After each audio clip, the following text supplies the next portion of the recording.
Olá, boa noite a você. Este é o Jornal da Record. Supremo decide que toda prisão deve ter audiência de custódia em até 24 horas. A AGU quer multar financiadores do 8 de janeiro em 100 milhões de reais. O Jornal da Record já está no ar. Oferecimento: Bradesco. Renegocie suas dívidas com condições especiais.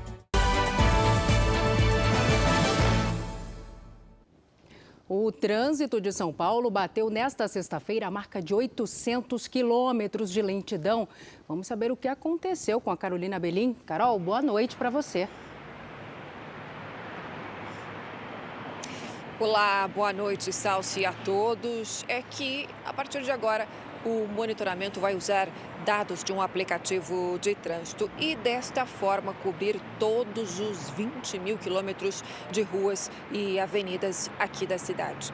Antes, apenas as principais vias e corredores entravam na medição com menos de 900 quilômetros monitorados. Nesta sexta-feira, então, já com esse novo sistema, a capital chegou a 807 quilômetros de lentidão. Isso foi por volta de 6 horas da tarde. A informação em tempo real fica disponível e ajuda, claro, não somente os motoristas, como os agentes de trânsito. Salsi. Obrigada, Carol. Voltou a chover no litoral norte de São Paulo, onde um temporal provocou pelo menos 65 mortes. A Giovana Rizardo está na região e traz as atualizações para a gente. Oi, Giovana.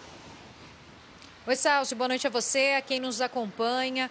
As buscas pelo caseiro desaparecido, previstas para serem retomadas nesta sexta-feira, foram canceladas. A região do bairro Baleia Verde ainda não está segura para as buscas. O prefeito de São Sebastião, Felipe Augusto, disse nesta sexta à nossa equipe que foi feito um sobrevoo na cidade e que, por causa da mudança na paisagem e também na estrutura do solo, regiões como Juqueí correm risco de novos deslizamentos.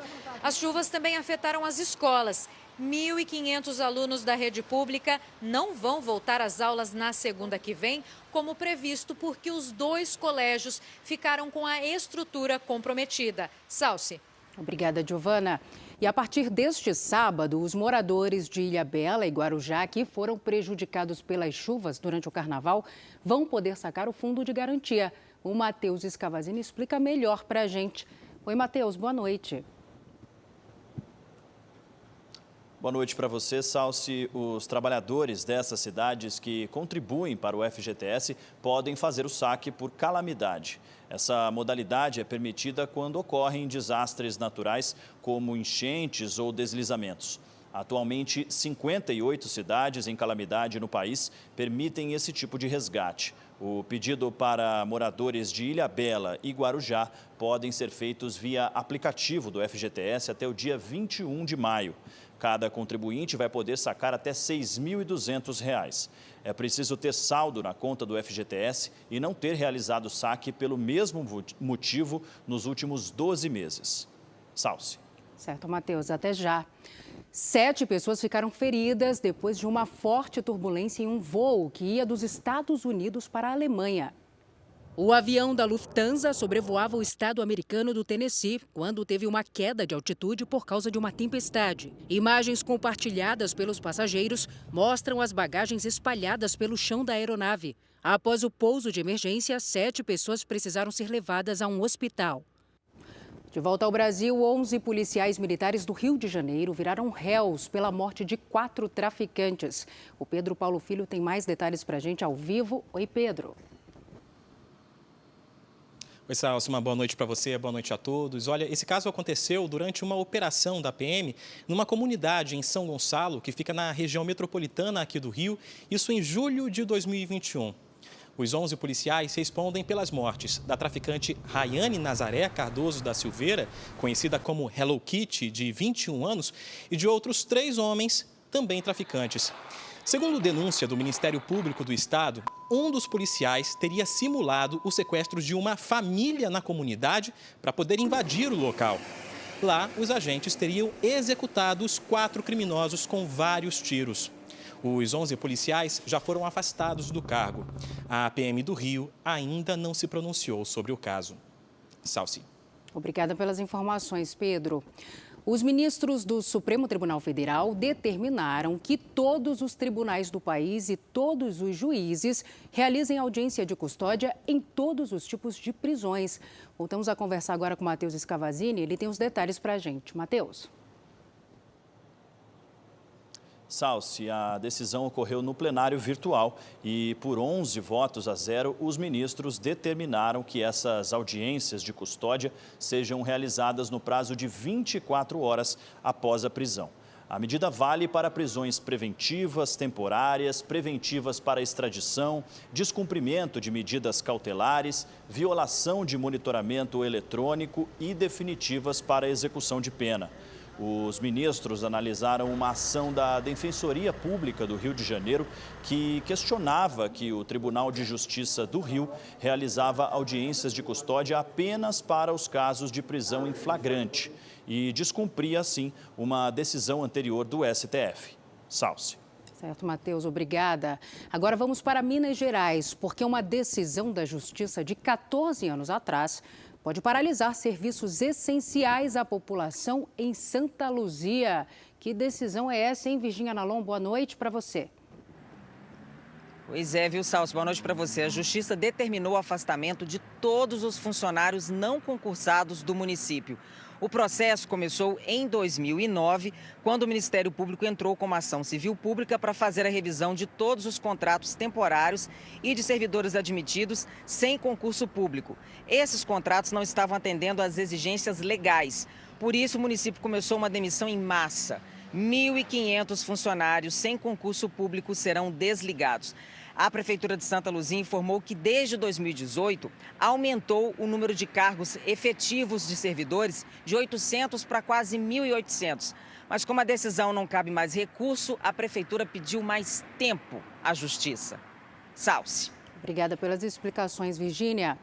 Na Ucrânia, a Rússia destruiu uma ponte que dava acesso a uma região sitiada. A ponte bombardeada ia até a cidade de Bakhmut, no leste do país. Uma grande cratera se formou no local. Para a Rússia, Bakhmut é uma região estratégica que está completamente cercada. As forças ucranianas ainda tentam defender a cidade. Um grupo paramilitar russo chamado Wagner seria o responsável pelo cerco. O líder do grupo pediu que o presidente ucraniano Volodymyr Zelensky ordene a retirada das tropas. E o presidente dos Estados Unidos recebeu na Casa Branca, em Washington, o primeiro-ministro da Alemanha. O encontro foi marcado por conversas sobre a guerra na Ucrânia. Joe Biden agradeceu a Olaf Scholz pelo apoio militar da Alemanha à Ucrânia. A reunião foi a primeira visita do chanceler alemão à Casa Branca desde o início da guerra. Nesta sexta-feira, os Estados Unidos anunciaram o equivalente a 2 bilhões de reais em armas para o exército ucraniano. A Tailândia e os Estados Unidos realizaram um exercício militar conjunto após 2 anos de pausa devido à pandemia. O treinamento na Tailândia contou com a participação de 6.000 soldados americanos, além de militares de mais de 30 países. Foram realizadas operações tanto em ar quanto na terra e na água. É a 42ª vez que o exercício conjunto é realizado, mas desta vez acontece em um momento de tensão entre Estados Unidos e China. Aqui no Brasil, a Receita Federal decidiu restringir o número de servidores públicos autorizados a acessar informações fiscais dos brasileiros. A restrição foi motivada por violações de dados sigilosos de contribuintes sem justificativa. Não foram detalhados que tipos de limites serão implementados. Em nota, a Receita Federal informou que zela pela segurança dos dados protegidos por sigilo fiscal. E é delicada a situação do ministro das Comunicações, Juscelino Filho. Interlocutores do governo acreditam que a permanência dele na gestão Lula ainda é incerta. O futuro do ministro vai depender de uma reunião marcada para segunda-feira com o presidente Lula. Nesta sexta-feira, o Partido Novo entrou com uma representação no Ministério Público Federal contra o ministro das Comunicações, Juscelino Filho. O partido pede que ele seja processado criminalmente pelo uso indevido de recursos públicos. O ministro recebeu diárias e usou um jato da Força Aérea Brasileira para ir e voltar de um leilão de cavalos em São Paulo. Além disso, ele também inaugurou uma praça dedicada a um dos animais do seu sócio, na cidade de Boituva, em São Paulo. Todos os compromissos envolvendo cavalos foram omitidos da agenda oficial do ministro, mesmo tudo sendo bancado com dinheiro público. É show, é show, é show!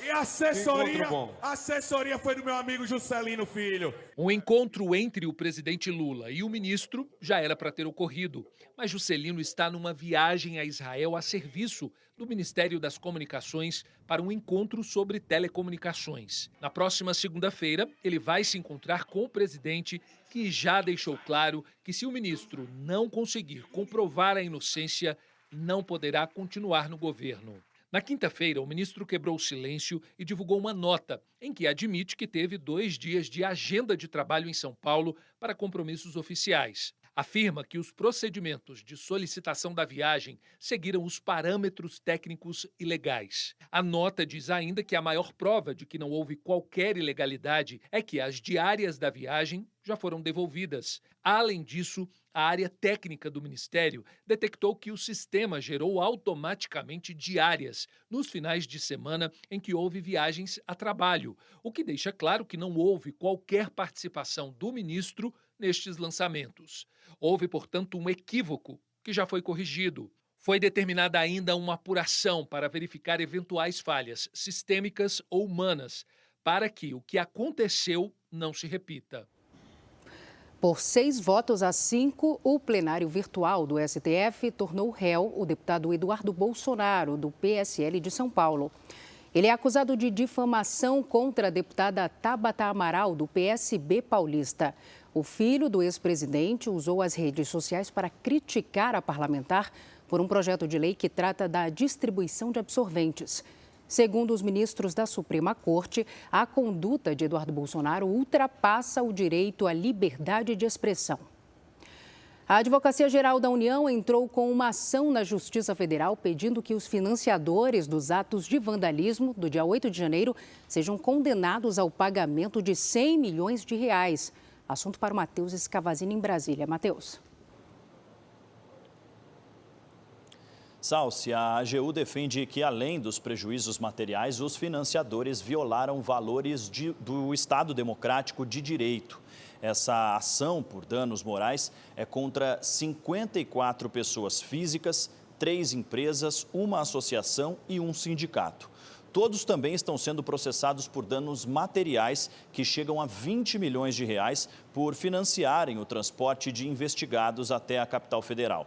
Até aqui, a Advocacia Geral da União protocolou 5 ações na Justiça para ressarcimento dos danos causados durante esses atos de vandalismo, incluindo pedidos de bloqueio de bens e contas que já foram autorizados. Salsi. Obrigada, Matheus. Bom descanso para você.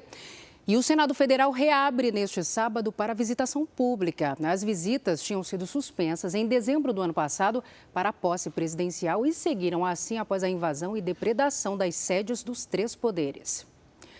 As belezas naturais da Europa Central são o tema de uma exposição organizada pela Embaixada da Hungria no Museu Histórico da cidade do Rio de Janeiro. O acervo reúne 60 fotos premiadas de 45 fotógrafos. São paisagens e flagrantes da fauna e da flora de 4 países: Hungria, República Tcheca, Eslováquia e Polônia. A mostra revela aos brasileiros imagens da natureza exótica desses países e destaca a importância da preservação ambiental. A Hungria, que promove o evento, recebe anualmente 30 mil turistas brasileiros. A exposição fica em cartaz no Museu Histórico da cidade do Rio de Janeiro até 2 de abril. Este foi o Jornal da Record. Outras informações no Fala Brasil, edição de sábado, às 7h30 da manhã. Você fica agora com Fala que eu te escuto. Uma ótima noite para você. Excelente fim de semana. Cuide-se. Tchau.